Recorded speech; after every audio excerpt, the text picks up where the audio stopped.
Aujourd'hui, Haïti fait face à une crise sécuritaire d'une gravité sans précédent. La montée en puissance des gangs armés, la violence généralisée, l'instabilité politique ont plongé la nation dans un état de vulnérabilité extrême. Les citoyens vivent dans la peur, incapables de circuler librement partout sur le territoire national, d'aller travailler ou d'envoyer leurs enfants à l'école sans risque, notamment dans la région métropole de Port-au-Prince, la capitale. Cette situation affecte tous les aspects de la société haïtienne, fragilise les institutions, paralyse l'économie, mine l'espoir de lendemain meilleur. L'avenir du pays est menacé. 50% de l'effectif des gangs de la région de la capitale sont constitués d'enfants et d'adolescents, filles et garçons. Ils servent souvent de chair à canon lors des opérations contre les forces de l'ordre. Ils sont l'objet de graves violences de toutes sortes, y compris des violences sexuelles. Ces abus et violences exercés contre des enfants et des adolescents doivent être considérés comme un crime contre l'humanité, compte tenu de leurs conséquences sur les générations à venir. Le rétablissement de la sécurité nationale est une priorité absolue pour les autorités haïtiennes.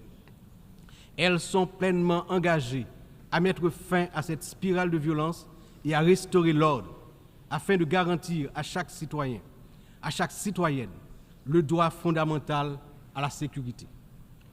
Dans cette optique, la décision du Conseil de sécurité d'autoriser le déploiement de la mission multinationale d'appui à la sécurité à travers la résolution 2699 a été une réponse directe aux appels du peuple haïtien. Cette mission, bien que n'étant pas une force onusienne classique, incarne l'engagement de la communauté internationale à soutenir Haïti dans sa lutte contre l'insécurité. Haïti a accueilli plusieurs missions des Nations Unies au cours des 3 dernières décennies, notamment la MINUSTA.